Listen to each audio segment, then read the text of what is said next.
So, hey guys, so hello everyone, good evening all of you. So, welcome back to 24/7 Telugu Adda YouTube channel. So బేసిక్గా మనం ఈరోజు ఈ క్లాస్లో ఏంటంటే ABPSC group 2ని target చేసి సో న్యూ సిలబస్కి రిలేటెడ్గా మనం ఏంటంటే కొన్ని మోస్ట్ ఇంపార్టెంట్ ఎక్స్పెక్టెడ్ క్వశ్చన్స్ గురించి మనం ఈ క్లాస్లో డిస్కస్ చేసుకుందామండి.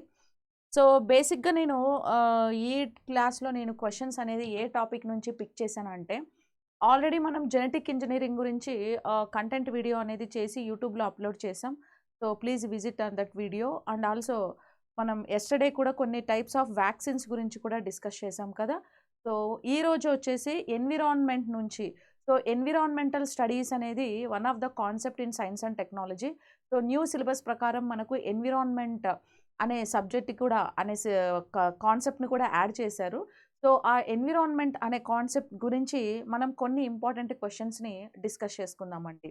ఓకేనా?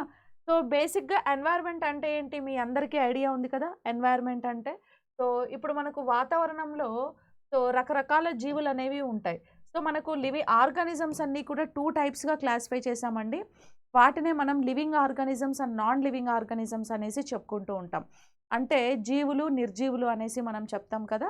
సో బేసిక్గా జీవులు అని వేటిని అంటాం అని అంటే సో ఏవైతే వాతావరణంలో ఉండి శ్వాసక్రియలో పాల్గొనగలుగుతాయో, ఏవైతే విసర్జన క్రియలో పాల్గొంటాయో, ఏవైతే ప్రత్యుత్పత్తిలో కూడా పాల్గొంటాయో, వేటికైతే బాడీలో some kind of movement and development ఉంటుందో, ఏవైతే వాతావరణానికి అనుకూలంగా ప్రతిస్పందిస్తాయో, ఎన్విరాన్మెంట్కి రెస్పాండ్ అవ్వగలుగుతాయో, సో ఇలాంటి ఆల్ అనిమల్స్ని మనం ఏం చెప్పవచ్చు అని అంటే లివింగ్ ఆర్గానిజం అనేసి మనం చెప్పుకోవచ్చు అనమాట. సో బేసిక్గా లివింగ్ ఆర్గానిజమ్స్ అనేవి మనకి ఎన్ని ఉన్నాయి అని అంటే మైక్రో ఆర్గానిజమ్స్, ప్లాంట్స్, అనిమల్స్ అండి. ఈ మూడింటిని మనం జీవులు లేదా లివింగ్ ఆర్గానిజమ్స్ అనేసి మనం చెప్పుకుంటాం. ఈ లివింగ్ ఆర్గానిజమ్స్ మన ఆవరణంలో ఉన్నాయి, నాన్ లివింగ్ ఆర్గానిజమ్స్ కూడా మన ఆవరణంలో ఉన్నాయన్నమాట. ఓకే, సో కాబట్టి వాటి గురించి మనం ఒక స్పెసిఫిక్ కాన్సెప్ట్స్, స్పెసిఫిక్ క్వశ్చన్స్ని మనం డిస్కస్ చేద్దాం. సో ఫస్ట్ క్వశ్చన్ ఏంటంటే ఇక్కడ which of the following one is primary thing for environment? ఆవరణ వ్యవస్థ యొక్క ప్రాథమిక అవసరత ఏంటి అని అడుగుతున్నాం ఇక్కడ. సో ఎన్వైర్న్మెంట్కి ఇవన్నీ కూడా ఎన్వైర్న్మెంట్లో ఉన్నాయి, ఇవన్నీ కూడా వాతావరణంలో ఉన్నాయి. సో ఈ వాతావరణానికి కావాల్సిన ప్రాథమిక అవసరం ఏంటి? ఓకే, సో ఇక్కడ మనకి ఆప్షన్స్లో ఏమేమి ఇచ్చాను? వాటర్, ఎనర్జీ, నైట్రోజన్, ఆక్సిజన్ అనేసి ఇచ్చాము. సో బేసిక్గా చూడండి, ఈ ఆక్సిజన్ అనేది మన ఎన్వైర్న్మెంట్లో ప్రాథమిక అవసరత అని మనం చెప్పలేం. ఎందుకు అనంటే వాతావరణంలో మనకు రకరకాల జీవులు ఉన్నాయి కదా. సో జీవులలో కొన్ని మాత్రమే ఆక్సిజన్ లేకుండా శ్వాసక్రియలో పాల్గొంటాయి. అంటే ఆక్సిజన్ అవసరం లేని జీవులు కూడా కొన్ని ఉన్నాయి. అంటే అవాయు శ్వాసక్రియలో పాల్గొనే జీవులు కూడా మన వాతావరణంలో ఉన్నాయి. సో అవాయు శ్వాసక్రియలో పాల్గొనే జీవులనే మనం ఏమని పిలుస్తాము అని అంటే ఎనరోబిక్ రెస్పిరేషన్లో ఇన్వాల్వ్ అయ్యే జీవులని కొన్ని ఎగ్జాంపుల్స్ ఏవి అని అంటే for example blue green algae. So blue green algae అనేది ఇదొక శైవలం అండి, ఇదొక ఆల్గే. తర్వాత మైకోప్లాస్మా. Okay, mycoplasma. నెక్స్ట్ వచ్చేసి సో ఇట్లా మనకేంటంటే డిఫరెంట్ కైండ్ ఆఫ్ థింగ్స్ అనేవి కూడా, ఈస్ట్ అనే ఫంగస్ కూడా, ఇవన్నీ కూడా అనెరోబిక్ రెస్పిరేషన్లో ఇన్వాల్వ్ అవుతాయి. అంటే వీటికి శ్వాసక్రియ కోసం, రెస్పిరేషన్ కోసం ఆక్సిజన్ ఉండాల్సిన అవసరం లేదు, కార్బన్ డైఆక్సైడ్ ఉన్నా కూడా సరిపోతుంది. కాబట్టి మనం దీనికి బేసిక్ నీడ్ అని చెప్పలేం. అఫ్ కోర్స్ మనకు ఆక్సిజన్ నీడే, కానీ ఇక్కడ క్వశ్చన్లో ఏమడిగారంటే ప్రైమరీ థింగ్ అన్నాడు కదా. అంటే ప్రైమరీ అంటే ఫస్ట్ బేసిక్గా మ్యాండేటరీగా ఏది ఉండాలి అందని అర్థం. So oxygen is not an mandatory, ఎందుకంటే దానికంటే ముందు ప్రియారిటీ ఉన్న అంశాలు అనేవి చాలా ఉన్నాయి ఇక్కడ. సో కాబట్టి ఆక్సిజన్ని మనం కన్సిడర్ చేయలేము. ఈ ఆక్సిజన్ను రిలీజ్ చేసేవి ప్లాంట్స్ అండి. సో ప్లాంట్స్ రాకముందు కూడా ఈ ప్రపంచంలో, ఈ భూమి మీద మనకు కొన్ని రకాలైన జంతువులు పుట్టాయి. ఆ జంతువులన్నీ కూడా ఆక్సిజన్ లేకపోయినా సరే అవాయు శ్వాసక్రియలో పాల్గొని బ్రతకగలిగాయి అన్నమాట. కాబట్టి దీన్ని బేసిక్ రిసోర్స్ అని అయితే మనం చెప్పలేం. సో ఎన్వైర్న్మెంట్లో ఆక్సిజన్ 21% ఉంటుందండి. ఈ ఆక్సిజన్ ఏవి రిలీజ్ చేస్తాయో మీకు తెలుసు. మొక్కలన్నీ కూడా కిరణజన్య సంయోగక్రియలో పాల్గొని ఆక్సిజన్ అనేది వాతావరణంలోకి విడుదల చేస్తూ ఉంటాయన్నమాట. దాన్నే ప్రాణవాయువు అనేసి మనం చెప్పుకోవడం జరుగుతుంది. నెక్స్ట్ పోతే నైట్రోజన్. సో బేసిక్గా ఆక్సిజనే మనం కన్సిడర్ చేయనప్పుడు, ఇప్పుడు ఆక్సిజన్ని ప్రాణవాయువు అన్నాం, దాన్నే మనము కన్సిడర్ చేయకుండా ఎలిమినేట్ చేసాం. సో అలాంటప్పుడు నైట్రోజన్ అయితే మనం అసలు కన్సిడర్ చేయమండి. ఎందుకంటే బేసిక్‌గా మనకేంటంటే ఎన్వైర్న్‌మెంట్‌లో 78% నైట్రోజన్ ఉంటుంది. ఆ 78% నైట్రోజన్‌ని మనం శ్వాసక్రియలో ఇన్‌హేల్ ప్రాసెస్ ద్వారా తీసుకుంటాం. సేమ్ అంతే అమౌంట్ ఆఫ్ 78% నైట్రోజన్‌ని ఎక్సేల్ ప్రాసెస్ త్రూ మనం బయటికి రిలీజ్ చేసేస్తాం. అంటే మన బాడీలో ఏ విధంగా కూడా ఆ నైట్రోజన్ అనేది ఇన్వాల్వ్ అవ్వట్లేదు. ఈ నైట్రోజన్ అనేది ప్రోటీన్స్ అనే పోషక పదార్థాలలో ఎక్కువగా ఉంటుంది. ఓకే. సో, కాబట్టి ఇది మనకు బేసిక్ నీడ్ ప్రైమరీ థింగ్‌గా మనం కన్సిడర్ చేయము. దీన్ని కూడా ఎలిమినేట్ చేస్తాం. ఇంకా పోతే వాటరు, ఎనర్జీ అని అంటున్నారు కదా! సో, ఇక్కడ చూడండి ఇవి రెండిట్లో ఏది మెయిన్ ఇంపార్టెంటు అని అంటే కనుక, సో, వాటర్ అనేది మనకేంటంటే వాతావరణంలో సహజ సిద్ధంగా ఉన్న ఒక న్యాచురల్ రిసోర్స్ ఏది అని అంటే వాటర్ అండి. ఓకేనా? సో, ఇప్పుడు ఫర్ ఎగ్జాంపుల్ వాటర్ స్కేర్సిటీ ఉండి కూడా బ్రతకగలిగే యానిమల్స్ కూడా ఉన్నాయి. ఎగ్జాంపుల్ నేను ఆల్రెడీ మీకు చాలా సార్లు చెప్పానండి. లెపిస్మా అనే ఒక యానిమల్ ఉంది. సో, ఇది స్పైడర్ లాగా ఉంటుంది. వాల్స్ మీద తిరుగుతూ ఉంటుందన్నమాట. అంటే పాతపడిన క్యాలెండర్స్ వెనకాల లేదా గోడకి ఫ్రేమ్స్ ఏమన్నా ఎక్కువ రోజులు అలా పెట్టేస్తే ఫ్రేమ్స్‌లలో, పాతపడిన బుక్స్‌లలో ఈ లెపిస్మా ఏంటంటే లైఫ్ లాంగ్ అసలు వాటరు తీసుకోదు. యూరిన్ కూడా ఎక్స్‌క్రీట్ చేయదన్నమాట. ఓకేనా? అంటే దీనికి వాటర్ నాకైతే అవసరమే లేదు అనేసి చెప్తది. ఇంకా స్పైడర్ లాంటివి కూడా లైఫ్ టైమ్ మొత్తంలో 1 ఆర్ 2 టైమ్స్ మాత్రమే వాటర్‌ని తీసుకుంటూ ఉంటాయి. అంటే కొన్ని అనిమల్స్ ఏమో కంప్లీట్‌గా వితౌట్ వాటర్ లేకుండా సర్వైవ్ అవుతాయి. ఇంకొన్ని అనిమల్స్ ఏమో తక్కువ ఉన్నా కూడా వాటర్ తక్కువ ఉన్నా కూడా సర్వైవ్ అవుతాయి. సో, కాబట్టి దీన్ని మనం ప్రైమరీ థింగ్‌గా సమ్‌వాట్ కన్సిడర్ చేయలేమండి. సో, కాబట్టి దీన్ని కూడా మనం ఎలిమినేట్ చేద్దాం. ఇంకా పోతే ఎనర్జీ. అఫ్‌కోర్స్ ఎనర్జీ అనేది ప్రతి ఒక్క జీవికి కంపల్సరీ శక్తి అనేది కావాలి. శక్తి ఉంటేనే ఆ శక్తి ద్వారా ఇంకొక కొత్త ప్రోడక్ట్‌ని ఉత్పత్తి చేయవచ్చనమాట. ఫర్ ఎగ్జాంపుల్ మొక్కలన్నీ కూడా కిరణజన్య సంయోగక్రియలో పాల్గొనాలంటే వాటికి కూడా ఎనర్జీ అనేది చాలా ఇంపార్టెంట్. సన్‌లైట్ నుంచి అవి ఎనర్జీని ట్రాప్ చేసుకొని ఫోటోసింథసిస్ ప్రాసెస్‌లో ఇన్వాల్వ్ అవుతూ ఉంటాయి. కాబట్టి ప్రొడ్యూసర్స్ అని ఉత్పత్తిదారులు అనేసి మనం ప్లాంట్స్ అని చెప్పుకుంటాం కదా! సో, ప్లాంట్స్‌కి కూడా ఎనర్జీ అనేది మెయిన్ రిసోర్స్. ఇంక అలాగే ఈ భూమి మీద ఉన్న ప్రతి జీవికి for example some kind of animals అన్నీ కూడా రెస్పిరేషన్‌లో ఇన్వాల్వ్ అవుతాయి. రెస్పిరేషన్ ప్రాసెస్ త్రూ మనం సమ్ కైండ్ ఆఫ్ ఎనర్జీని బయటకి రిలీజ్ చేస్తాం. తర్వాత డైజెషన్ ప్రాసెస్‌లో కూడా మనం ఎనర్జీని రిలీజ్ చేస్తాం. అలాగే మనకు రిప్రొడక్షన్ జరగాలంటే కూడా ఎనర్జీ ఉండాలి. సో, ఏంటంటే ఇంకా కొన్ని బ్యాక్టీరియాస్, ఫంగస్‌లు, వైరస్‌లు ఇట్లాంటివి ఎస్పెషల్లీ బ్యాక్టీరియాస్ అలాంటివైతే సో, వాటి రిప్రొడక్షన్ కోసం కూడా లైట్ అనేది కంపల్సరీ అవసరం అన్నమాట. శక్తి అనేది అవసరం. కాబట్టి మన వాతావరణంలో ప్రాథమిక అంశంగా మనం దేన్ని కన్సిడర్ చేస్తాము అని అంటే ఎనర్జీ లేదా శక్తిని మనం ప్రాథమిక అంశంగా కన్సిడర్ చేస్తాం. ఇవన్నీ అవసరం లేదా అంటే అవి కూడా అవసరమే. అవి కూడా మనకి చాలా అవసరం. మరి ఎందుకు వాటిని ఎలిమినేట్ చేసి మనం ఎనర్జీ అన్నాము అని అంటే ప్రైమరీ థింగ్ చూడమన్నారు. అంటే మెయిన్ ప్రియారిటీ ఏది? ఫస్ట్ ఇంపార్టెంట్ థింగ్ ఏది?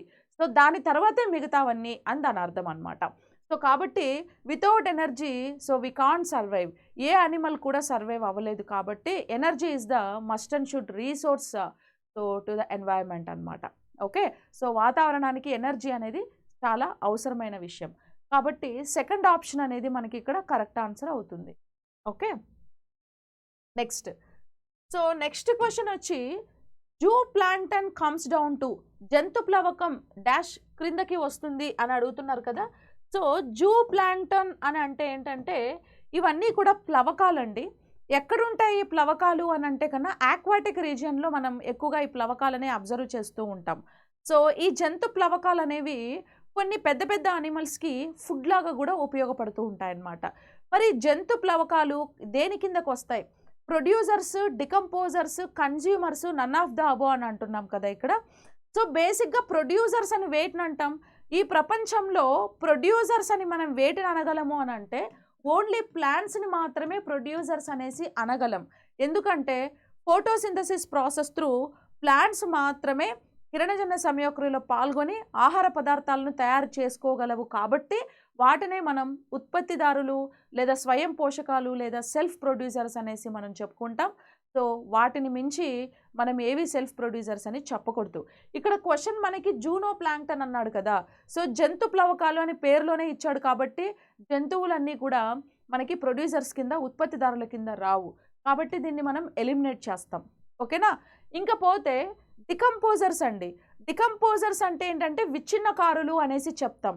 సో ఏవైతే వేరే జంతువులను కానీ మొక్కలను కానీ నాశనం చేస్తాయో, నాశనం అంటే ఏంటంటే విచ్ఛిన్నం చేసేయడం అనమాట. విచ్ఛిన్నం అంటే ఏంటి?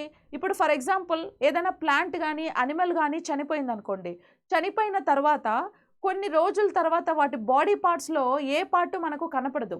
ఇప్పుడు ఒక హ్యూమన్ బీయింగ్ ఉన్నాడు, చనిపోయిన తర్వాత ఒక మనిషిని పాతి పెట్టేస్తే కొన్ని రోజుల తర్వాత ఏమవుతుందంటే మన బాడీ అంతా కూడా ఏముండదు, ఓన్లీ స్కెలిటన్ సిస్టమ్ మాత్రమే కనపడుతుంది. అంటే మన బాడీలో ఉన్న పార్ట్స్ అన్నీ, ఆర్గాన్స్ అన్నీ ఏమయ్యాయి అంటే బ్యాక్టీరియాస్ అన్నీ చేరి ఆ బ్యాక్టీరియాస్ మన బాడీని డికంపోజ్ చేసేస్తాయి, డికంపోజ్ చేసి సాయిల్లో కలిపేస్తాయి అన్నమాట. అలా ఏదైనా ఒక పదార్థాన్ని విచ్ఛిన్నం చేసే వాటిని మనం విచ్ఛిన్నకారులు లేదా డికంపోజర్స్ అనేసి మనం చెప్పుకుంటాం. ది బెస్ట్ ఎగ్జాంపుల్స్ ఏవేనంటే బ్యాక్టీరియాస్ డికంపోజర్స్గా మనం చెప్పొచ్చు. ఈవెన్ ఫంగస్ని కూడా డికంపోజర్స్గా మనం చెప్పొచ్చు. సో జంతువులు డికంపోజర్స్ కావండి, జంతువులని వేరే జీవులు డికంపోజ్ చేస్తాయి. అవి ఏవి అని అంటే సూక్ష్మజీవులు అనమాట. ఓకేనా? జంతువులు అంటే లైక్ మనలాంటి యానిమల్సే కాబట్టి సో వీటిని కూడా మనం కన్సిడర్ చేయాల్సిన అవసరం లేదు, ఎలిమినేట్ దట్ ఆప్షన్. ఇంకా పోతే కన్జ్యూమర్స్ అంటున్నారు. కన్జ్యూమర్స్ అంటే ఏంటంటే వినియోగదారులు అని దాని అర్థం. అంటే ఆహార పదార్థాలను వినియోగించుకునే వాటిని కన్జ్యూమర్స్ లేదా వినియోగదారులు అనేసి చెప్పుకుంటాం. సో మీకు తెలుసు మనకున్న లివింగ్ ఆర్గానిజమ్స్లో micro organisms and animals and plants, ఈ మూడిటిని మనం లివింగ్ ఆర్గానిజమ్స్ అంటాం. ఈ మూడిట్లో ఓన్లీ ప్లాంట్స్ మాత్రమే ఉత్పత్తిదారులు లేదా ప్రొడ్యూసర్స్ అని చెప్తాం. మిగతా రెండు కూడా ఏమని చెప్పొచ్చు అని అంటే కన్జ్యూమర్స్ అని చెప్తాం. అంటే ఫుడ్ కోసం మనం వేటి మీద డిపెండ్ అవుతాము అని అంటే ప్లాంట్స్ మీద డిపెండ్ అయ్యి ప్లాంట్స్ని మనము వినియోగించుకుంటూ ఉంటాం, ఫుడ్ కోసం ఉపయోగించుకుంటూ ఉంటాం. కాబట్టి ఇవి కూడా జంతువులే కాబట్టి అవన్నీ కూడా వాటర్లో ఉన్న చిన్న చిన్న ఆల్గేస్లని మొక్కలను తింటూ సర్వైవ్ అవుతూ ఉంటాయన్నమాట. కాబట్టి వీటిని కూడా మనం కన్జ్యూమర్స్ లేదా వినియోగదారులుగా మనం కన్సిడర్ చేయొచ్చు. సో వేరే ప్లాంట్స్ని వినియోగించుకుంటూ ఫుడ్ తీసుకుంటూ ఉంటాయి కాబట్టి. సో థర్డ్ ఆప్షన్ అనేది మనకి ఇక్కడ కరెక్ట్ ఆన్సర్ అవుతుంది. Okay, next. So next question, food chain consist of, ఆహార శృంఖలాలు వీటిని కలిగి ఉంటాయి అని అన్నారు. చూడండి ఇవన్నీ బేసిక్ క్వశ్చన్స్ యాక్చువల్లీ. సో మీకు ఎన్వైర్న్మెంట్ టాపిక్లో ఇవన్నీ వస్తాయి. సో మనకి తెలుగు అకాడమీ బుక్లో కూడా ఈ క్వశ్చన్స్ అన్నీ కూడా ఉన్నాయండి. ఎందుకు నేను తెలుగు అకాడమీని కన్సిడర్ చేశాను అంటే అది గవర్నమెంట్ రిలీజ్ చేసిన బుక్ కాబట్టి. సో మీరు కూడా ప్రిపేర్ అయ్యేటప్పుడు సో మార్కెట్లో చాలా బుక్స్ దొరుకుతాయి, ప్రిపేర్ అవ్వండి, no problem. But standard text books ఏవనంటే Telugu Academy text books. Okay, ఇవి స్టాండర్డ్ టెక్స్ట్ బుక్స్ అనమాట. సో కాబట్టి సిలబస్ని బేస్ చేసుకొని ప్రిపేర్ అయితే మంచిది. ఇంకా ఫుడ్ చైన్స్ కన్సిస్ట్ ఆఫ్ అన్నారు కదా, బేసిక్గా మనకి ఫుడ్ చైన్ అనేది ఉంది. సో ఫుడ్ చైన్ అనేది దేంతో స్టార్ట్ అవుతుంది? మనకి ప్రొడ్యూసర్స్తో స్టార్ట్ అవుతుంది. అంటే ఏవైతే ఆహార పదార్థాలను వాటంతటికవే తయారు చేసుకొని మిగతా అనిమల్కు ఇవ్వగలవో వాటినే మనం ప్రొడ్యూసర్స్ లేదా స్వయం పోషకాలు అనేసి మనం చెప్పుకుంటాం. ఇప్పుడు ఒకవేళ ఫుడ్ని ప్రిపేర్ చేశాయి అనుకోండి ఏదైనా అనిమల్స్, సో ఈ ఫుడ్ని ప్రిపేర్ చేశాయి, ఈ ఫుడ్ ప్రిపేర్ చేసిన తర్వాత ఇంకా వేరే అనిమల్స్ వచ్చి ఈ ఫుడ్ని గన వినియోగించుకుంటే, అంటే ఆ ఫుడ్ని గన మనం తింటే వాటిని మనం ఏమంటామంటే కన్జ్యూమర్స్ అనేసి మనం చెప్పుకుంటాం.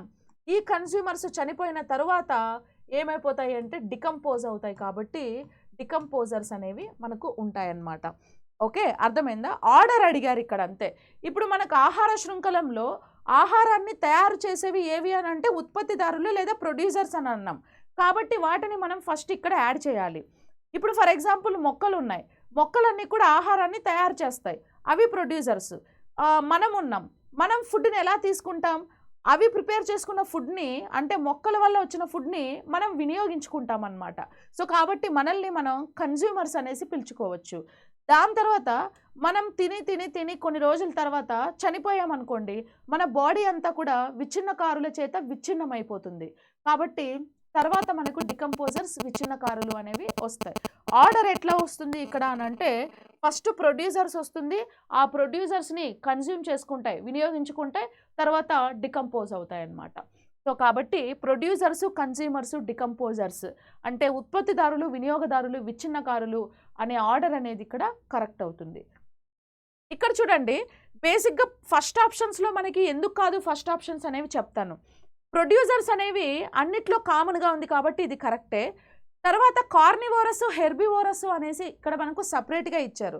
సో కార్నివోరస్ అయినా హెర్బివోరస్ అయినా ఎవరైనా సరే వినియోగదారుల కిందకే వస్తారు కదా. ఇప్పుడు నువ్వు వెజిటేరియన్ తిన్నా, నాన్ వెజిటేరియన్ తిన్నా, ఇప్పుడు వెజిటేరియన్ తింటే డైరెక్ట్ ప్లాంట్స్ తింటావు, ప్లాంట్స్ని వినియోగించుకుంటావు కాబట్టి నువ్వు కన్జ్యూమర్. మరి నాన్ వెజిటేరియన్ తింటే నువ్వు ప్లాంట్స్ని తినట్లేదు కదా, మరి నువ్వు కన్జ్యూమర్ ఎలా అవుతావు అని అంటే, ఆ నాన్ వెజ్ తిని సర్వైవ్ అయ్యే అనిమల్స్ కూడా వెజిటేరియన్ని తినే బ్రతుకుతున్నాయి కదా. అంటే డైరెక్ట్గా ఇండైరెక్ట్గా ప్రతి అనిమల్ కార్నివోరస్ అయినా, హెర్బివోరస్ అయినా, ఆమ్నివోరస్ అయినా ఎవరైనా సరే, so directly indirectly we are completely depends upon the producers కదా. సో కాబట్టి హెర్బివోరస్ తర్వాత కార్నివోరస్, మాంసాహారులు శాకాహారులు ఇద్దరూ కూడా దేని కిందకు వస్తారు అని అంటే కన్జ్యూమర్స్ కిందకే వస్తారు. సో కన్జ్యూమర్స్ తర్వాత నెక్స్ట్ లిస్ట్లో డికంపోజర్స్ యాడ్ చేయలేదు కాబట్టి దీన్ని మనం కన్సిడర్ చేయము.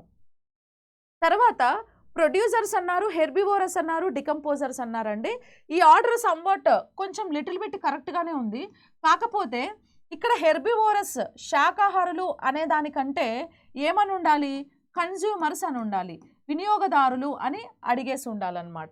ఎందుకంటే ఈ హెర్బివోరస్ అయినా ప్రొడ్యూసర్స్ మీద డిపెండ్ అయ్యి వినియోగించుకుంటాయి కాబట్టి వినియోగదారులు లేదా కన్జ్యూమర్స్ అని ఉంటే బాగుండేది. సో కాబట్టి ఇది కూడా మనం ఎలిమినేట్ చేస్తాం. Next third option producers, carnivorous, herbivorous. So మళ్ళీ ఫస్ట్ ఆప్షనే థర్డ్ ఆప్షన్లో కూడా రిపీట్ అయింది కదా. సో కాబట్టి దీన్ని కూడా మనం కన్సిడర్ చేయమండి, సారీ రిపీట్ అయింది. ఇంకా ఫోర్త్ ఆప్షన్లో మనకు ప్రొడ్యూసర్స్, కన్జ్యూమర్స్, డికంపోజర్స్ కావాల్సిన ఆర్డర్ సీక్వెన్స్గా కరెక్ట్గా ఉంది కాబట్టి ఫస్ట్ ఆప్షన్ అనేది మనకి ఇక్కడ ఫోర్త్ ఆప్షన్ అనేది ఇక్కడ కరెక్ట్ ఆన్సర్ అవుతుందన్నమాట. Okay, next one, fourth question. So that is like DDT, dichloro biphenyl trichloro ethane అనేది ఈజ్ ఏ డాష్ అని అంటున్నాం. సో డిడిటి అంటే ఏంటంటే చూడండి, dichloro, okay, dichloro biphenyl trichloro ethane అని అంటున్నారు. అది అబ్రివేషన్ అనేది ఏంటిది? ఆప్షన్స్ ఏమో బయోడిగ్రేడబుల్ పొల్యూషన్, జీవ విచ్ఛిన్న కాలుష్యం అని అంటున్నారు. ఆప్షన్ 2 ఏమో నాన్ బయోడిగ్రేడబుల్ పొల్యూషన్ అంటున్నాం, విచ్ఛిన్నం కాని కాలుష్యం అంటున్నాం. సో థర్డ్ ఆప్షన్లో బోత్ 1 and 2 అంటున్నాం, ఫోర్త్ ఆప్షన్లో నన్ ఆఫ్ ది అబో అంటున్నాం. సో మరి ఏ ఆప్షన్ అనేది దీనికి కరెక్ట్ అవుతుంది? సో బయోడిగ్రేడబుల్ పొల్యూషన్ అని అన్నాం కదా, సో జీవ విచ్ఛిన్న కాలుష్యం అని అంటున్నాం. బేసిక్గా చూడండి, డిడిటి అనేది అది ఒక లైక్ హ్యూమన్ మేడ్ ఒక కెమికల్ అనమాట. బేసిక్గా ఈ డిడిటిని ఎక్కువగా ఎందుకు యూజ్ చేస్తామంటే ప్లాంట్స్కి. సో ప్లాంట్స్లో వివిధ రకాలైన వ్యాధుల బారి నుంచి మొక్కలను కాపాడడం కోసం. ఇప్పుడు మనకు ఒరైజా సటైవాలో సో ఎర్ర తెగులు అనేసి, చెరుకులో అయితే చెరుకు ఎర్రకుళ్ళు తెగులు అనేసి, తర్వాత వీటిలో అయితే మొజాయిక్ డిసీజ్ అనేసి, తర్వాత different kind of citrus canker అనేది నిమ్మలో, ఇట్లా మనకు different types of viral, fungus and bacterial infections అనేవి ప్లాంట్కి వస్తూ ఉంటాయి. సో ప్లాంట్స్ని డిసీజెస్ బారి నుండి రక్షించడానికి, ఓకే, మైక్రో ఆర్గానిజమ్స్ నుంచి సేవ్ చేయడానికి మనం యూజ్ చేసే ఒక ఫర్టిలైజర్ టైప్ ఆఫ్ కెమికల్ని మనం డిడిటి అనేసి మనం చెప్పుకుంటూ ఉంటాం. ఇది మొక్కలని వ్యాధుల నుంచి రక్షించడమే కాకుండా కలుపు మొక్కల నివారణలో కూడా ఉపయోగపడుతుందండి డిడిటి అనేది. మరి దీన్ని యూజ్ చేయడం వల్ల, ఇది మేడ్ బై మ్యాన్ అంటున్నాను, ఇది న్యాచురల్ థింగ్ కాదు, this is like artificial thing. Artificial thing అంటే కెమికల్స్ నుంచి దీన్ని ప్రిపేర్ చేస్తారు. మరి కెమికల్ నుంచి ప్రిపేర్ చేసేది ఆబ్వియస్లీ పొల్యూషనే కదా, అది అవునా కదా. సో ఆబ్వియస్లీ పొల్యూషనే. సో దానికి సాయిల్ పొల్యూషన్ అవ్వచ్చు, ఎయిర్ పొల్యూషన్ కూడా అవ్వచ్చు. యాక్చువల్లీ సాయిల్ అనేది కంప్లీట్గా పొల్యూట్ అవుతుంది. ఎప్పుడైతే సాయిల్ మనకి బాగా ఫర్టిలైజేషన్ ఉంటుంది అని అంటే, ఎప్పుడైతే మనం జీవ ఎరువులని అంటే బయో ఫర్టిలైజర్స్ని యూజ్ చేస్తామో, వితౌట్ కెమికల్స్ న్యాచురల్ ఫర్టిలైజర్స్ని యూజ్ చేస్తేనే సాయిల్ అనేది మనకు ఫర్టిలిటీ ఎక్కువ ఉంటుందండి. న్యాచురల్ ఫర్టిలైజేషన్స్ అంటే ఎలాగా? ఆవు పేడతోని, తర్వాత చెట్ల నుంచి రాలిన ఆకులతోని, గడ్డితోని, సో వాటితోటి ఎరువులు కన్నా ప్రిపేర్ చేస్తే దాన్ని మనం జీవ ఎరువులు అని అంటాం. వాటి నుంచి సాయిల్ ఫర్టిలైజ్ అవుతుంది కానీ పొల్యూట్ అయితే కాదు. కానీ ఈ డిడిటి అనేది వన్ టైప్ ఆఫ్ కెమికల్ కాబట్టి సాయిల్ కంపల్సరీ పొల్యూట్ అయ్యే ఛాన్సెస్ అనేవి ఇక్కడ ఉన్నాయన్నమాట. మరి జీవ విచ్ఛిన్న కాలుష్యం అని అంటున్నారు, దానివల్ల ఏ కాలుష్యమైనా అవుతుంది. నాన్ బయోడిగ్రేడబుల్ పొల్యూషన్ అవుతుంది, బయోడిగ్రేడబుల్ పొల్యూషన్ అవుతుంది, రెండు పొల్యూషన్స్ అవుతాయన్నమాట. ఓకే, సో జీవ విచ్ఛిన్న కాలుష్యం కూడా అవుతుంది. సో ఎందుకు అని అంటే బేసిక్గా ఇప్పుడు మనకు సాయిల్లో different kind of micro organisms అన్నీ ఉంటాయి. మీకు ఇంకా ఒకటి చెప్పాలంటే లైక్ లెగ్యుమినేసి ఫ్యామిలీకి సంబంధించిన ప్లాంట్ రూట్స్లో రైజోబియం అని ఒక బ్యాక్టీరియాస్ ఉంటాయి కదా. సో అలాంటి ప్లాంట్స్ కన్నా ఎక్కువగా కెమికల్స్ని యూజ్ చేస్తే అంటే ప్లాంట్ గ్రోత్ కోసం ప్రొడక్టివిటీ కోసం ఆ బ్యాక్టీరియాస్ చనిపోయే ఛాన్సెస్ కూడా ఉంది. చనిపోవడం వల్ల వాటికి నైట్రోజన్ స్కేర్సిటీ వచ్చే ఛాన్సెస్ కూడా ఉంటాయన్నమాట. సో కాబట్టి ఇవి జీవ విచ్ఛిన్న కాలుష్యానికి ఉదాహరణ అవుతాయి. తర్వాత విచ్ఛిన్నం కాని కాలుష్యానికి కూడా ఉదాహరణ అవుతాయి. సో విచ్ఛిన్నం కూడా కావన్నమాట. అంటే సాయిల్లో కలిసిన తర్వాత ఈ కెమికల్స్ అన్ని డికంపోజ్ కావు, అలాగే ఉండిపోతాయి. సో కాబట్టి ఇది బోత్ 1 and 2 అనేది మనకి ఇక్కడ కరెక్ట్ ఆన్సర్ అవుతుంది. Okay, that is like DDT. Next ఇంకా మనకి వీడ్ రిమూవర్కి ఇలాంటి కెమికల్ ఒకటి ఉందండి. దాన్నే మనం 2,4-డైక్లోరోఫినాక్సీ అసిటిక్ యాసిడ్ అనేసి పిలుస్తాం. 2,4-డైక్లోరోఫినాక్సీ అసిటిక్ యాసిడ్.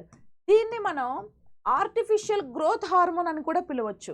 ఎందుకు ఆర్టిఫిషియల్ గ్రోత్ హార్మోన్ అంటామంటే బేసిక్గా ప్లాంట్స్లో ఉన్న న్యాచురల్ గ్రోత్ హార్మోన్ ఏది అని అంటే IAA. దాన్నే మనం ఇండోల్ అసిటిక్ యాసిడ్ అనేసి మనం చెప్పుకుంటాం. ఇండోల్ అసిటిక్ యాసిడ్ అనేది it's like natural growth hormone అండి. 2,4-డైక్లోరోఫినాక్సీ అసిటిక్ యాసిడ్ అనేది ఆర్టిఫిషియల్ గ్రోత్ హార్మోన్ అనమాట. అంటే న్యాచురల్గా ఈ హార్మోన్ లేకపోవడం వల్ల ప్లాంట్స్లో కన్నా గ్రోత్ ఎక్కువగా రాకపోతే ఆర్టిఫిషియలీ మనం ఈ హార్మోన్ని లేదా కెమికల్ని యూజ్ చేసి ప్లాంట్లో గ్రోత్ అయితే తెప్పిస్తాం, ప్లస్ వీడు రిమూవ్ కూడా చేస్తాం. ఓకే, అంటే ఆ పంటకి మాత్రమే ఇది యూజ్ అవుతుంది. ఆబ్వియస్లీ ఇది కెమికలే కాబట్టి తర్వాత ఏదైనా పంట వచ్చినప్పుడు ఈ కెమికల్ ముందు పంటలో యూజ్ చేయడం వల్ల ఆ సాయిల్ అనేది ఆల్రెడీ పొల్యూట్ అయి ఉంటుంది. నెక్స్ట్ పంట తక్కువ వచ్చే ఛాన్స్ కూడా ఉంటుందన్నమాట. ఓకేనా. సో ఆర్టిఫిషియల్ థింగ్స్ ఎప్పుడు ఆర్టిఫిషియల్ థింగ్సే, కంపల్సరీ పొల్యూషన్కి అవన్నీ కూడా రీజన్ అవుతాయి. ఓకే, ఇది కూడా రీజన్ అవుతుందండి. Okay, so that is like అందుకే రోజు రోజుకి సాయిల్ ఫర్టిలిటీ అనేది తగ్గిపోతుంది. ఎందుకంటే నవ్వేడేస్ ఎప్పుడు మనం మోస్ట్లీ అంతా కెమికల్స్ ఉన్న ఫర్టిలైజర్స్ని యూజ్ చేస్తున్నాం కాబట్టి. Okay, so that is like next question is non living organisms in ecosystem. ఆవరణ వ్యవస్థలోని నిర్జీవ అనుఘటకాలు ఏవి అని అడుగుతున్నారండి. నిర్జీవ అనుఘటకాలు అంటే ఏంటంటే నాన్ లివింగ్ ఆర్గానిజమ్స్. ఇందాకే చెప్పాను కదా మనకు లివింగ్ ఆర్గానిజమ్స్ ఏమున్నాయి ఈ ప్రపంచంలో అంటే మొత్తం మనకు 3 లివింగ్ ఆర్గానిజమ్స్ ఉన్నాయి అని చెప్పాను. ఏంటా 3? ప్లాంట్స్, తర్వాత ఫంగై. ఓకే, ప్లాంట్స్ తర్వాత fungi and plants fungi bacteria కాదు, ప్లాంట్స్ మైక్రో ఆర్గానిజమ్స్ అనిమల్స్. ఈ 3 ఈ ప్రపంచంలో ఉన్న లివింగ్ ఆర్గానిజమ్స్. ఈ 3 కాకుండా మిగతావి ఏవడినా కూడా అది నాన్ లివింగ్ ఆర్గానిజం కిందకే వస్తుంది. సో ఈ 3టిల్లో ప్లాంట్ అనేది మీకు ఇక్కడ ఆప్షన్లో ఉంది కాబట్టి ఇది ఒక లివింగ్ ఆర్గానిజం, దాన్ని ఎలిమినేట్ చేద్దాం. ఇంకపోతే బ్యాక్టీరియా ఫంగై అంటున్నారు కదా, ఈ బ్యాక్టీరియా ఫంగై ఇవి 2 దేని కిందకు వస్తాయంటే మైక్రో ఆర్గానిజమ్స్ కిందకు వస్తాయండి. మైక్రో ఆర్గానిజమ్స్లో బేసిక్గా మనకి 4 ఉంటాయి మైక్రో ఆర్గానిజమ్స్. ఏంటవి? Bacteria, fungi and protozoa and algae. ఈ 4టిని మనం ఏం చెప్తాము అని అంటే మైక్రో ఆర్గానిజమ్స్ అనేసి మనం చెప్పుకుంటాం. Bacterias, virus, fungus. So next virus కూడా ఉందండి, వైరస్ కూడా మైక్రో ఆర్గానిజమే. Okay, virus. సో వీటన్నిటిని మనం ఏం చెప్పుకుంటాము అని అంటే మైక్రో ఆర్గానిజమ్స్ అని చెప్తాం. Bacterias, virus, protozoa, fungus and ఆల్గేస్. వీటన్నిటిని ఈ 5టిని మనం మైక్రో ఆర్గానిజమ్స్ అనే చెప్పుకుంటాం. అంటే మైక్రో ఆర్గానిజం కూడా వన్ ఆఫ్ ద లివింగ్ ఆర్గానిజమే. ఇవి 2 మైక్రో ఆర్గానిజమ్స్ కిందకు వచ్చేస్తాయి కాబట్టి ఇవి కూడా మనకు లివింగ్ ఆర్గానిజమ్సే. సో అది కూడా నాన్ లివింగ్ ఆర్గానిజం కాదు కాబట్టి ఎలిమినేట్ చేస్తాం. ఇక మిగిలింది 4th ఆప్షన్, దాన్నే మనం హ్యూమరస్ అనేసి పిలుస్తామండి. సో సారీ, హ్యూమరస్ కాదు, humus. Okay, I'm sorry. So humus అని పిలుస్తాం. హ్యూమరస్ అంటే మనకి అప్పర్ ఆర్మ్లో ఉన్న ఒక బోన్ పేరు హ్యూమరస్ అనమాట. సడన్గా అది వచ్చేసింది. ఓకే, హ్యూమరస్ కాదు, హ్యూమస్. సో హ్యూమస్ అంటే ఏంటంటే ఇది సాయిల్ మీద, భూమి మీద ఉన్న ఒక పొర అండి. ఓకే, ఈ హ్యూమస్ అనే పొరలో మనకి ఏమవుతుందంటే పోషకాలు అనేవి ఎక్కువగా ఉంటాయి.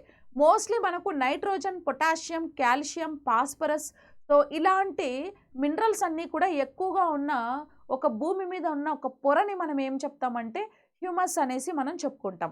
బేసిక్గా హ్యూమస్ అనేది ఎక్కడ ఎక్కువగా ఉంటుంది అని అంటే అడవులలో, ఫారెస్ట్ ఏరియాస్లో ఎక్కడైతే పొల్యూషన్ తక్కువ ఉంటుందో, ఎక్కడైతే అనుకూలమైన వాతావరణం ఉంటుందో అలాంటి ప్లేసెస్లో హ్యూమరస్ అనేది మనకు ఎక్కువగా ఉంటుంది సాయిల్లో. అంటే హ్యూమరస్ అంటే ఏంటంటే అదొక రకమైన న్యూట్రిషన్ లేయర్ అనమాట. అది ఉంటేనే సాయిల్ ఫర్టిలైజ్ అవుతుంది. ఫర్ ఎగ్జాంపుల్ ఫారెస్ట్లలో ఉన్న సాయిల్లో అయితే మనకు ఆ సాయిల్లో 5% హ్యూమరస్ అనేది ఉంటుందండి. అడవులలో ఉండే భూమి లోపల ఫారెస్ట్ సాయిల్స్లో మనకి 5% హ్యూమరస్ అనేది ఉంటుంది. నార్మల్గా డెజర్ట్ ప్లేసెస్లో ఎడారి లాంటి ప్రాంతాలలో అయితే కనుక మనకు ఓన్లీ 1% హ్యూమరస్ మాత్రమే ఉంటుంది. ఎందుకంటే ఎడారిలో మొత్తం కూడా ఇసుకే ఉంటుందండి, అక్కడేం ఉండదు. ఓకే, మొత్తం కూడా సిలికాన్ శాండ్ ఉంటుంది. కాబట్టి సిలికాన్ అనే ఎలిమెంట్ అనేది అక్కడ ఎక్కువగా దొరుకుతూ ఉంటుంది. మిగతా న్యూట్రిషన్ కూడా చాలా తక్కువ ఉంటుంది. అందుకే ఫారెస్ట్ ఏరియాస్లో ఫారెస్ట్ కాదు, డెజర్ట్ ఏరియాస్లో ప్లాంట్స్ అన్నీ కూడా చాలా డీప్ రూట్స్ కలిగి ఉంటాయి. 3 to 5 మీటర్స్ వరకు డీపెస్ట్ రూట్స్ కలిగి ఉంటాయి అన్నమాట డెజర్ట్స్లో. ఓకే, ఫారెస్ట్లో మాత్రం పొల్యూషన్ తక్కువ ఉండి ఎన్వైర్న్మెంట్ చాలా బాగుంటుంది. కాబట్టి హ్యూమరస్ అనేది, పైగా ప్లాంట్స్, చనిపోయిన ప్లాంట్స్, యానిమల్స్ అవన్నీ కూడా ఫారెస్ట్లో వాటి బాడీలో ఉన్న నైట్రోజన్ అంతా కూడా సాయిల్లోనే డికంపోజ్ అయిపోయి వాళ్ళ బాడీలో ఉన్న నైట్రోజన్ అక్కడే కలిసిపోతుంది. కాబట్టి ఫారెస్ట్ రీజియన్స్లో న్యూట్రిషన్ అంతా కూడా చాలా బాగుంటుంది. అందుకే 5% హ్యూమస్ అనేది మనము ఫారెస్ట్లో అబ్జర్వ్ చేస్తూ ఉంటాం అన్నమాట. ఈ హ్యూమస్ అనేది ఒక నేల కాబట్టి ఆ నేలకి ప్రాణం అనేది లేదు కాబట్టి అదొక నాన్ లివింగ్ ఆర్గానిజం కిందకి మనం కన్సిడర్ చేస్తాం. సో ఆప్షన్ 4 అనేది మనకి ఇక్కడ కరెక్ట్ ఆన్సర్ అవుతుంది. Okay, next question, which of the following is important for material repetition?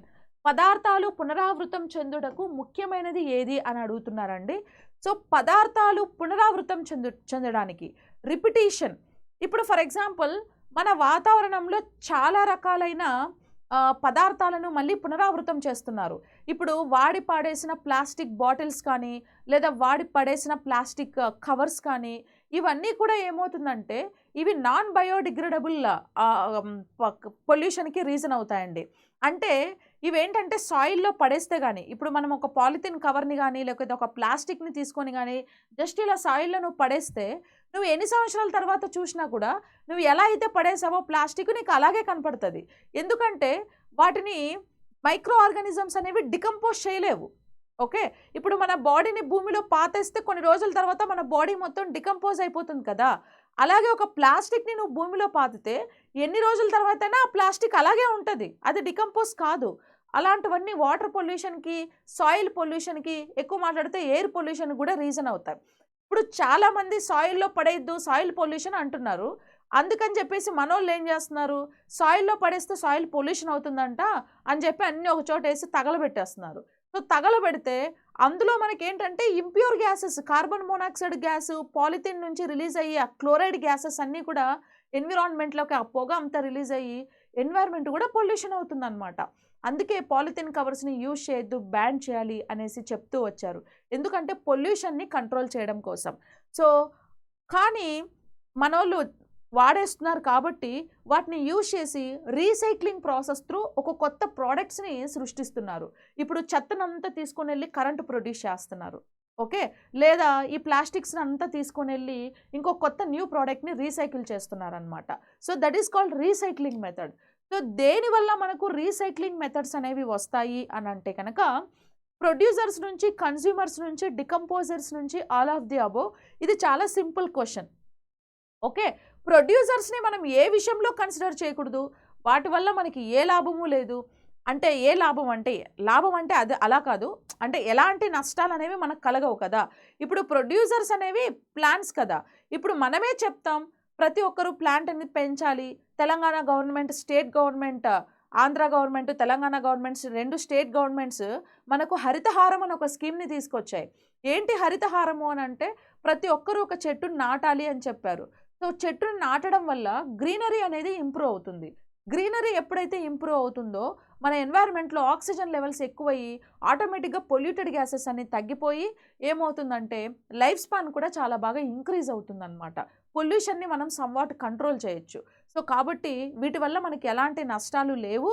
వీటిని రిపీట్ చేసి మనం ఇంక వేరే ఏది కూడా సృష్టించలేమన్నమాట. ఓకే, కాబట్టి ప్రొడ్యూసర్స్ అనేవి మనకు మెటీరియల్ రిపిటేషన్కి యూజ్ అవ్వవు. ఇంకా పోతే కన్జ్యూమర్స్. సో కన్జ్యూమర్స్ అంటే వినియోగదారులు అని అంటాం. ప్రొడ్యూసర్స్ని వినియోగించుకునే వాళ్ళను వినియోగదారులు అని అంటాం. ఈ వినియోగదారుల వల్ల కూడా సో ఎటువంటి మెటీరియల్ రిపిటేషన్ అనేది మనకు జరగదండి. ఇప్పుడు మనం చనిపోతాం, ఒక అనిమల్ చనిపోతుంది, దాన్ని డెడ్ బాడీ నుంచి ఏం చేస్తారు మహా అయితే? మనం ఏం చేయలేం కదా. ఇప్పుడు ఒక అనిమల్ అనేది చనిపోతుంది, సో చనిపోయిన ఒక అనిమల్ నుంచి మనం ఏం చేస్తాం? ఇప్పుడంటే ఏదో మన టెక్నాలజీ అది ఇది డెవలప్ అయ్యి మనం చచ్చిపోక ముందే మన బాడీలో ఉన్న ఆర్గాన్స్ అనేవి డొనేట్ చేస్తే మనం చనిపోయిన తర్వాత ఆర్గాన్స్ని తీసుకొని ఇంకొకరికి యూజ్ చేస్తున్నారు తప్ప ఆర్గాన్తోని రిపీటెడ్గా కొత్త న్యూ ప్రోడక్ట్ని అయితే ఏది సృష్టించట్లేదు కదా. అంటే మన వల్ల, ఈ శరీరం వల్ల, ఈ బాడీ వల్ల ఏమైనా న్యూ థింగ్ వచ్చిందా అని అంటే ఇట్స్ సమ్వాట్ లెస్ కదా. సో కాబట్టి ఏం ఉండదు. ఇంకా పోతే డికంపోజర్స్ అండి. సో ఈ డికంపోజర్స్ అనేవి వీటిని మనం విచ్ఛిన్నకారులు అనేసి అంటాం కదా. సో పదార్థాలు రిపిటేషన్ కోసం చేసినా చేయకపోయినా ఇవే బాధ్యతలు అవుతాయి. ఇప్పుడు ఫర్ ఎగ్జాంపుల్ మనం చనిపోతే మన బాడీస్ని డికంపోజ్ చేస్తాయి. ఒకవేళ కొన్ని పాలిథిన్ కవర్స్ కానీ ప్లాస్టిక్ కానీ కొన్ని విషయాలలో అవి డికంపోజ్ చేయలేవు. అలాంటప్పుడు వాటిని యూజ్ చేసుకొని కొత్త ప్రోడక్ట్ని మనము రిపీట్ చేస్తాం. ఎగ్జాంపుల్ ఇందాక చెప్పినట్టు ప్లాస్టిక్ కవర్స్ని, పాలిథిన్ కవర్స్ని, ప్లాస్టిక్ బాటిల్స్ని యూజ్ చేసి సో కొత్త న్యూ ప్రోడక్ట్ని ప్రొడ్యూస్ చేస్తున్నారనమాట. సో ఇప్పుడు మనకి బేసిక్గా చెత్త చూడండి. సో చెత్తలో ఇప్పుడు డంపింగ్ త్రూ దాన్ని ఏం చేస్తామంటే డంప్ చేసిన తర్వాత ఏవైతే నీకు బయోడిగ్రేడబుల్ అంటే భూమి లోపల నువ్వు డంప్ చేస్తే అవి డికంపోజ్ అయిపోతాయి, దానివల్ల మనకి ఎలాంటి నష్టం ఉండదు, ఆ భూమి ఎటువంటి పొల్యూషన్ అవ్వదు అనుకుంటేనే మనం డంప్ చేయాలి. లేకపోతే ఇప్పుడు కొన్ని మనం చూస్తూ ఉంటాం, రోడ్డు మీద అక్కడక్కడ తీసుకెళ్తుంటారు తాగి పడేసిన ప్లాస్టిక్ బాటిల్స్, వాటర్ బాటిల్స్ కానీ కూల్ డ్రింక్ బాటిల్స్ కానీ అవన్నీ. ఎందుకు మరి వాటిని మాత్రమే డంప్ చేయకుండా తీసుకెళ్ళిపోతున్నారు అని అంటే, వాటిని డంప్ చేసినా నువ్వు సాయిల్లో ఎన్ని సంవత్సరాలైనా అలాగే ఉంటాయి. ఎందుకంటే అవి డికంపోజ్ కావు, పర్మనెంట్గా డికంపోజ్ కావు. వాటిని యూజ్ చేసి రీసైక్లింగ్ ప్రాసెస్తో ఇంకో కొత్త ప్రోడక్ట్ని సృష్టిస్తారనమాట.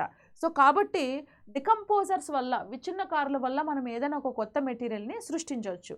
సో కాబట్టి ఆప్షన్ 3 అనేది మనకి ఇక్కడ somewhat relevant for this question. Okay, so we can go for option 3. Next question. So ozone layer protects all living things from. So ozone పొర సమస్త జీవరాశులను దీని నుండి రక్షిస్తుంది అని అంటున్నారు. సో ఓజోన్ పొర అనేది మనకి మీకు తెలుసు కదా. సో ట్రోపోస్పియర్లో మనకి ఓజోన్ లేయర్ అనేది ఉంటుంది. ఈ ఓజోన్ లేయర్ అనేది సో సమస్త జీవరాశులు అని అంటే భూమి మీద ఉన్న లివింగ్ ఆర్గానిజమ్స్ని దేని నుండి రక్షిస్తుంది అని అంటే, ఇక్కడ ultraviolet radiations, X rays, alpha rays, gamma rays అనే రేడియేషన్స్ నేను ఇచ్చాను కదా. సో వీటిల్లో అల్ట్రావైలెట్ రేడియేషన్స్ నుంచి మనల్ని రక్షించడానికి ఓజోన్ లేయర్ అనేది ఉందండి. సో బేసిక్గా క్లోరోఫ్లోరో కార్బన్స్ వల్ల ఓజోన్ కూడా బాగా పొల్యూట్ అవుతుంది. సో ఓజోన్ కూడా బాగా ఏమవుతుందంటే స్పాయిల్ అవుతుంది. దానివల్ల ఏమవుతుందంటే మనకు అల్ట్రావైలెట్ రేడియేషన్స్ అనేవి డైరెక్ట్గా మనం ఎక్స్పోజ్ అవుతాం. అల్ట్రావైలెట్ రేడియేషన్స్కి మనం ఎప్పుడైతే ఎక్స్పోజ్ అవుతామో ఆ రేస్ అంతా కూడా డైరెక్ట్గా మన స్కిన్ మీద పడినప్పుడు సో మోస్ట్లీ ఏమవుతాయంటే స్కిన్ క్యాన్సర్స్ అనేవి ఎక్కువగా వస్తూ ఉంటాయి. ఇప్పుడు రేడియేషన్స్కి మీకు ఒక క్వశ్చన్ ఇలా కూడా అడుగుతారండి. రేడియేషన్స్కి ఎక్కువ ఎక్స్పోజ్ అవుతే ఫస్ట్ మన శరీరంలో ఉన్న ఏ అవయవాలు దెబ్బతింటాయి అని అంటే ఫస్ట్ దెబ్బతినేది లంగ్సే. రేడియేషన్స్ వల్ల స్కిన్ క్యాన్సర్ కంటే ముందు కూడా లంగ్స్ ఎఫెక్ట్ అవుతాయి. ఎందుకంటే లంగ్స్ ఆర్ వెరీ డెలికేటెడ్ ఆర్గాన్స్ అండి, వాటర్ మీద ఫ్లోట్ అవుతూ ఉంటాయి. ఓకే, అండ్ ఆల్సో లంగ్స్లో మనకి ఏంటంటే టెంపరేచర్ లెవెల్స్ అనేవి చాలా తక్కువగా ఉంటుంది. ఓకే, సో కాబట్టి ఫస్ట్ రేడియేషన్స్కి ఎఫెక్ట్ అయ్యే ఆర్గాన్ వచ్చి లంగ్స్. దాని తర్వాత అల్ట్రావైలెట్ రేడియేషన్స్కి మనం ఎక్కువ ఎక్స్పోజ్ అయినా కూడా సో స్కిన్ క్యాన్సర్స్ అవి వస్తూ ఉంటాయి. సో ఓజోన్ లేయర్ అనేది మనకి ఏం చేస్తుందంటే అల్ట్రావైలెట్ రేడియేషన్స్ నుంచి మన బాడీని ప్రొటెక్ట్ చేస్తూ ఉంటుంది. ఓకే, మనకు లేయర్స్ ఉన్నాయి కదా, ఒక సర్టెన్ ఎన్విరాన్మెంట్ వరకు, ఆ ఎన్విరాన్మెంట్ తర్వాత మనకు ట్రోపోస్పియరు, స్ట్రాటోస్పియరు, ఐనోస్పియరు, మీసోస్పియరు, సో ఇట్లా మనకి వాతావరణ పొరలు అనేవి ఉన్నాయి. ఓకే, సో ఆ ట్రోపోస్పియర్లో మనకున్న ఓజోన్ అనేది అల్ట్రావైలెట్ రేడియేషన్స్ నుంచి మనల్ని రక్షిస్తూ ఉంటుంది. ఇంకా పోతే ఈ అల్ట్రావైలెట్ రేడియేషన్స్ వల్ల ఇంకొక అడ్వాంటేజ్ యూజ్ ఏంటి అని అంటే, ప్లాంట్స్లో పాలినేషన్ జరుగుతుంది కదా. సో ప్లాంట్స్లో మనకు డిఫరెంట్ కైండ్ ఆఫ్ వెక్టార్స్ నుంచి పాలినేషన్ జరుగుతుంది. అంటే ఇన్సెక్ట్స్ నుంచి పాలినేషన్ జరుగుతుంది, తర్వాత మనకి లైక్ వాటర్ నుంచి పాలినేషన్ జరుగుతుంది, స్నేక్స్ నుంచి, బర్డ్స్ నుంచి, అనిమల్స్ నుంచి, డిఫరెంట్ కైండ్ ఆఫ్ థింగ్స్ నుంచి పాలినేషన్ అనేది జరుగుతుంది. ఒకవేళ ఇన్సెక్ట్స్ పాలినేషన్ జరగాలనంటే కనుక, ఇన్సెక్ట్స్ అంటే కీటకాలు. సో ఈ ఇన్సెక్ట్స్ లేదా కీటకాల వల్ల ప్లాంట్స్లో పాలినేషన్ జరగాలి అని అంటే ప్లాంట్స్లో మనకేంటంటే పటల్స్ ఉంటాయి కదా, కలర్ఫుల్ పటల్స్ అన్నీ కూడా, రేకులు ఉంటాయి. ఈ పటల్స్ అన్నీ కూడా డిఫరెంట్ కలర్స్లో ఉంటే ఇన్సెక్ట్స్ అన్నీ కూడా ఆ డిఫరెంట్ కలర్స్కి అట్రాక్ట్ అయ్యి సో ఫ్లవర్ దగ్గరికి వెళ్ళి ఆ పోలన్ గ్రెయిన్స్ని తీసుకువెళ్ళి స్టిగ్మా మీస పడేస్తే పాలినేషన్ అనేది జరుగుతుంది. కానీ ఈ ఇన్సెక్ట్స్కి ఆ కలర్ఫుల్ పటల్స్ అనేవి ఎలా కనపడతాయి అని అంటే అల్ట్రావైలెట్ రేడియేషన్స్, అతినీల లోహిత కిరణాలలోనే ఇన్సెక్ట్స్ అనేవి ఆ పటల్స్ యొక్క కలర్స్ని ఐడెంటిఫై చేస్తాయంట. మిగతా ఏ రేడియేషన్స్లో చేయలేవంట. అంటే ఎక్స్రేస్ కానీ, ఆల్ఫా రేసు, గామా రేసు ఇలాంటి ఏ రేసెస్లో కూడా ఇన్సెక్ట్స్కి ఫ్లవర్స్ యొక్క కలర్స్ కనపడవు. ఓన్లీ అల్ట్రావైలెట్ రేడియేషన్స్లోనే ఇన్సెక్ట్స్కి ఫ్లవర్ కలర్స్ అనేవి కనపడుతూ ఉంటాయి. ఓకేనా? సో ఫస్ట్ క్వశ్చన్ అనేది మనకి ఇక్కడ కరెక్ట్ ఆన్సర్ అవుతుందండి. నెక్స్ట్, ఎక్స్రేస్, గామా రేస్ ఇవన్నీ కూడా చాలా హై ఎనర్జెటిక్ రేస్. ఇప్పుడు మనకి ఏదైనా బాడీలో బోన్స్ కానీ లైక్ ఏమైనా బ్రేక్ అయినా, ఇంజూర్ అయినా మనకి ఎక్స్రే తీస్తారు కదా, ఆ స్కానింగ్కి ఎక్స్రే అని ఎందుకు అన్నామంటే ఎక్స్రేస్ని యూజ్ చేసి స్కాన్ చేస్తున్నారు. అంటే మీరు అర్థం చేసుకోండి, సో మన బాడీ లోపల ఎక్కడో లోపల స్కెలిటన్ సిస్టమ్ ఉన్న బోన్ ఫంక్షన్ని, నేచర్ని కూడా ఇది చెప్తుందనంటే అంత లోపల వరకు రేస్ అనేవి పెనట్రేట్ అయినాయని దాని అర్థం, చొచ్చుకుపోయినాయని అర్థం. స్ట్రాంగ్ రేడియేషన్స్ కాబట్టే, హై ఎనర్జెటిక్ రేడియేషన్స్ కాబట్టి అంత దూరం వరకు చొచ్చుకుపోతాయి అన్నమాట. ఓకేనా? Yes. Next question, which of these green house gases responsible for global warming that enters the atmosphere so during to human activities due to human activities. Global వార్మింగ్కు కారణమైన గ్రీన్ హౌస్ వాయువులలో మానవ చర్యలతో వాతావరణంలో చేరే గ్రీన్ హౌస్ వాయువు ఏది అంటే which of these green house gases are responsible for global warming that enters the atmosphere due to human activities. ఇప్పుడు మనకి ఎన్వైర్న్మెంట్లో మనకి గ్లోబల్ వార్మింగ్ అనే కాన్సెప్ట్ ఉంది కదా. సో ఈ గ్లోబల్ వార్మింగ్ అనేది, వాతావరణ కాలుష్యం అనేది ఎలా జరుగుతుంది అని అంటే డిఫరెంట్ కైండ్ ఆఫ్ గ్యాసెస్ వల్ల ఈ గ్లోబల్ వార్మింగ్ అనేది జరుగుతుందండి. సో వాటిల్లో రీజన్స్ ఏవి, సో దేనివల్ల ఎక్కువ గ్లోబల్ వార్మింగ్ జరుగుతుంది? ఇక్కడ మనకు క్వశ్చన్స్ ఏంటంటే, సో హ్యూమన్ రెస్పాన్సిబుల్ అంటే హ్యూమన్ యాక్టివిటీస్ వల్ల బాగా బయటకు రిలీజ్ అయ్యి గ్లోబల్ వార్మింగ్కి కారణమయ్యే గ్యాస్ ఏది, కారణమయ్యే థింగ్ ఏది అని అడుగుతున్నారు. మన యాక్టివిటీస్ వల్ల, మనం చేసే డిఫరెంట్ కైండ్ ఆఫ్ యాక్టివిటీస్ వల్ల సో గ్లోబల్ వార్మింగ్కి ఎఫెక్ట్ అవుతుంది అనమాట. సో బేసిక్గా మనకి ఏంటంటే మీథేన్ అనే వాయువు, ఓకే సారీ దీన్ని ఈథేన్ అంటాం మనం, CH4 ఈథేన్ అంటాం. సో ఇదేంటంటే ఇది లైక్ న్యాచురల్గానే మనకి ఇది ఒక ఎన్వైర్న్మెంట్ని పొల్యూట్ చేసే గ్యాస్ అయితే కాదండి. సో దీంతో యూజ్ చేసి మనం గోబర్ గ్యాస్ని అవి ప్రిపేర్ చేస్తూ ఉంటాం కాబట్టి సో దీనివల్ల అయితే మనకు గ్లోబల్ వార్మింగ్కి ఎఫెక్ట్ ఏం అవ్వదు. ఇంకా పోతే నైట్రస్ ఆక్సైడ్, సో బేసిక్గా నైట్రస్ ఆక్సైడ్ కూడా one of the reason for global warming. ఇంకా సల్ఫర్ థింగ్స్ కూడా one of the reason for global warming. ఇంకా పోతే క్లోరోఫ్లోరో కార్బన్స్ ఉన్నాయి కదా, ఈ క్లోరోఫ్లోరో కార్బన్సే హ్యూమన్ యాక్టివిటీస్ వల్ల వాతావరణంలోకి ఎక్కువగా రిలీజ్ అవుతూ ఉంటాయి. సో బేసిక్గా మన యాక్టివిటీస్ వల్ల ఏం రిలీజ్ అవుతాయి అని అంటే ఇప్పుడు ఫ్యాక్టరీస్ నుంచి డిఫరెంట్ కైండ్ ఆఫ్ పొగ అండ్ కెమికల్ ఫ్యాక్టరీస్ నుంచి కెమికల్స్ అంతా కూడా వాటర్లో కలిసి వాటర్ పొల్యూషన్ అవుతుంది. ఆ పొగ బయటకు రిలీజ్ అవ్వడం వల్ల ఎయిర్ పొల్యూషన్ అవుతుంది.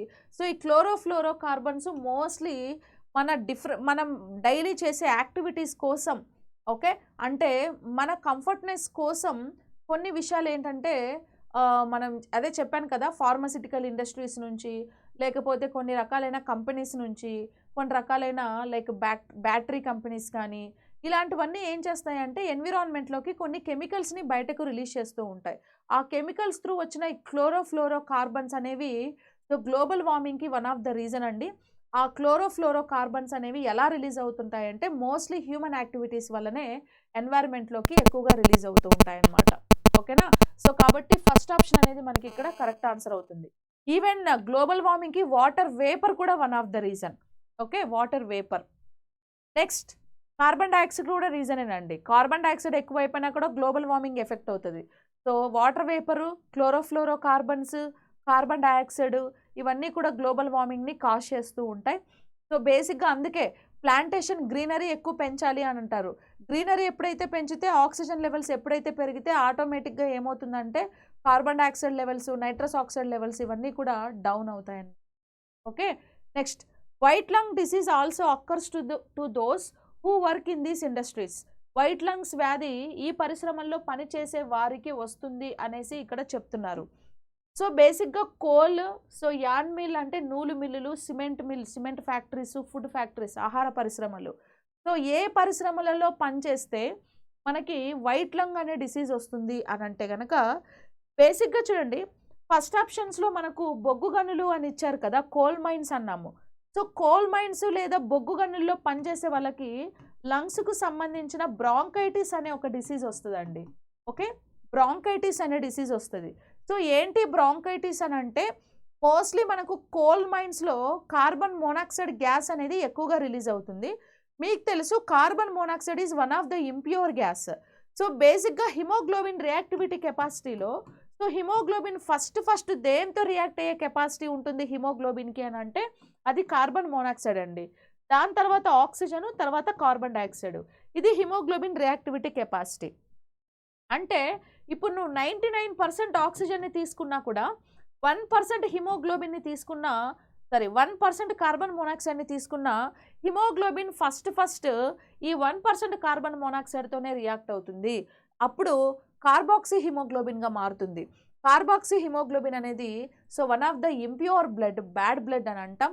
అది మన బాడీలో ఎక్కువగా ఎఫెక్ట్గా అయితే ఏమవుతుందంటే బ్లడ్ అంతా కూడా బ్లూ కలర్లోకి చేంజ్ అయ్యి బాడీలో ఆక్సిజన్ పర్సెంట్ అంతా కూడా తగ్గిపోయి సో మనకేంటంటే డిఫరెంట్ కైండ్ ఆఫ్ డిసీజెస్కి రీజన్ అవుతాయి అన్నమాట.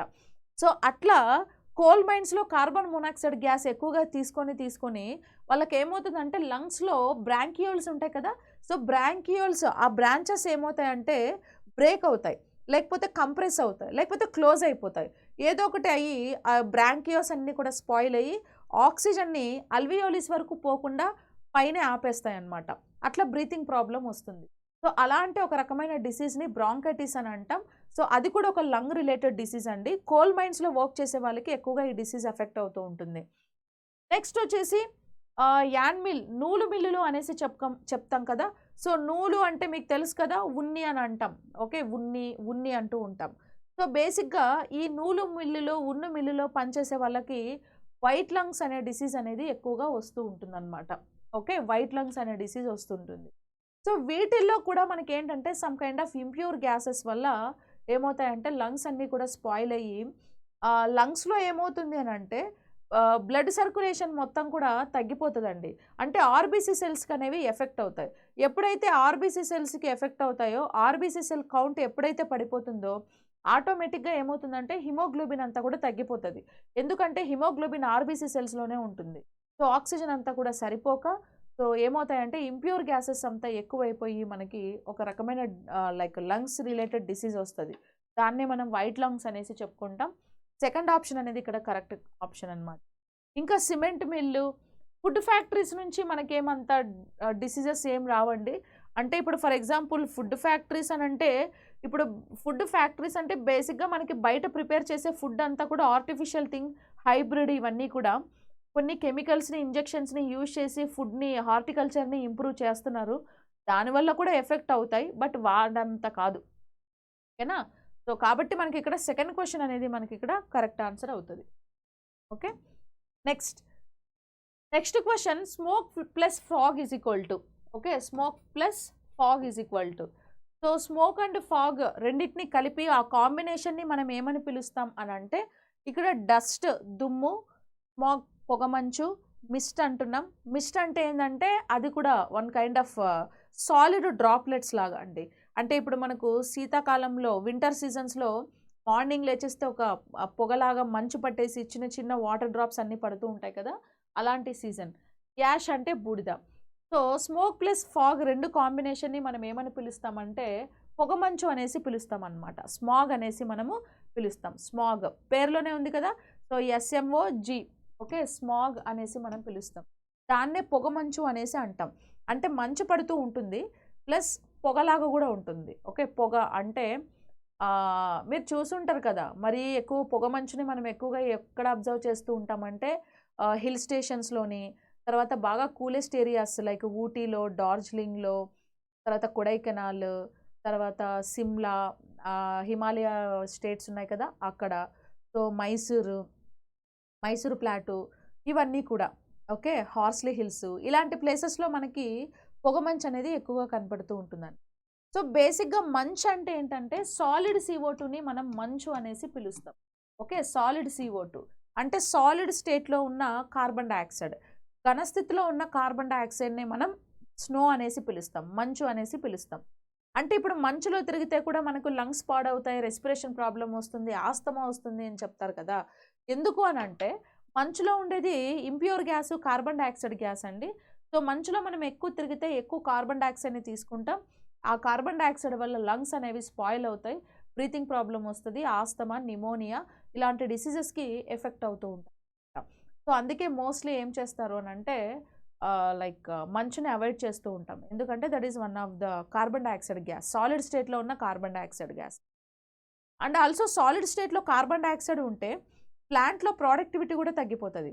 ఎందుకంటే ఫోటోసింథసిస్ ప్రాసెస్ కోసం, సో ఫోటోసింథసిస్ ఈక్వేషన్స్లో 6CO2 + 12H2O gives test C6H12O6 అని చదువుతాం కదా. ఇక్కడ 6CO2 అంటే కార్బన్ డైఆక్సైడ్ అనేది ఫోటోసింథసిస్ కోసం నెససరీ. ఈ కార్బన్ డైఆక్సైడ్ నెససరీయే, ఎప్పుడు గ్యాస్ ఫామ్లో ఉండాలి. సో లీవ్స్లో స్టొమాటోస్ ఉన్నాయి కదా, స్టొమాటోస్ పోర్స్ నుంచి కార్బన్ డైఆక్సైడ్ లోపలికి వెళ్ళాలంటే అది కంపల్సరీ గ్యాస్ ఫామ్లోనే ఉండాలి. గ్యాస్ ఫామ్లో కాకుండా కార్బన్ డైఆక్సైడ్ మొత్తం సాలిడ్లోకి కన్వర్ట్ అయిపోతే, అంటే మంచులాగా తయారవుతే ఎన్వైర్న్మెంట్లో గ్యాస్ CO2 తగ్గిపోయి సాలిడ్ CO2 ఎక్కువైపోతుంది. అప్పుడు ఆ CO2ని ప్లాంట్స్ను అబ్జార్బ్ చేయలేవు, ఫోటోసింథసిస్ కూడా ఎక్కువ జరగదు, ప్రొడక్టివిటీ కూడా మనకి ఎక్కువగా ఉండదు అనమాట. సో అలాంటి ప్రాబ్లమ్స్ కూడా వస్తాయి. సో కాబట్టి దీనికి మనకు ఆన్సర్ ఏదంటే స్మోక్ ప్లస్ ఫాగ్కి స్మాగ్ అనేసి మనం చెప్పుకుంటాం, పొగమంచు అనేసి చెప్తాం. ఓకే, సో ఇవి మనకి కొన్ని ఇంపార్టెంట్ క్వశ్చన్స్ అండి ఎన్విరాన్మెంట్ టాపిక్ నుంచి. మళ్ళీ ఇంకా ఎన్విరాన్మెంట్లోనే మనకు అదొక చాలా పెద్ద topic, so different kind of concepts ఉన్నాయి అందులో. సో ఇంకొన్ని క్వశ్చన్స్ మళ్ళీ పార్ట్ 2 లాగా రేపు మనము డిస్కస్ చేసుకుందాం. అండ్ మీకు గ్రూప్ 2కి సంబంధించిన సైన్స్ అండ్ టెక్నాలజీ గురించి ఏదైనా కాన్సెప్ట్ గురించి మీకు ఎక్స్ప్లెయిన్ చేయాలి అని అనుకుంటే కింద కామెంట్లో ఒకసారి నాకు కామెంట్స్ చేయండి. సో విల్ డిస్కస్ లేటర్, ఓకేనా. సో ఇప్పుడు మనం జెనెటిక్ ఇంజనీరింగ్ గురించి, వ్యాక్సిన్స్ గురించి, క్లోనింగ్ గురించి కూడా డిస్కస్ చేసాం. అలాగే ఎన్విరాన్మెంట్ గురించి డిస్కస్ చేద్దాం. అండ్ ఆల్సో మీకు సైన్స్ అండ్ టెక్నాలజీ గ్రూప్ 2లో డిసీజెస్ అనేది ఒక కాన్సెప్టే ఉందండి, చాలా పెద్ద కాన్సెప్ట్ ఉంది. సో డిసీజెస్ మీద ఎలాంటి క్వశ్చన్స్ అడుగుతారు, ఇప్పటికే నేను డిసీజెస్ గురించి చాలాసార్లు చెప్పాను, కాన్సెప్ట్ గురించి. మనకు బ్యాక్టీరియల్ డిసీజెస్, వైరల్ డిసీజెస్ అవన్నీ కూడా సపరేట్గా ఉన్నాయి. బట్ ఇక్కడ ఏంటంటే ఇందులో మనకి ప్రతి డిసీజ్ యొక్క మెడిసిన్, వ్యాక్సిన్ కూడా సపరేట్గా స్పెసిఫిక్గా మెన్షన్ చేశారు మీకు సిలబస్లో. కాబట్టి వ్యాక్సిన్స్ అనేవి చాలా ఇంపార్టెంట్ అండి, ఓకేనా. సో టైప్స్ ఆఫ్ వ్యాక్సిన్స్ గురించి ఎస్టర్డే ఒక వీడియో చేసాం, సో అందులో చూస్తే మీకు ఒక ఐడియా వస్తుంది. Okay, so thank you so much guys.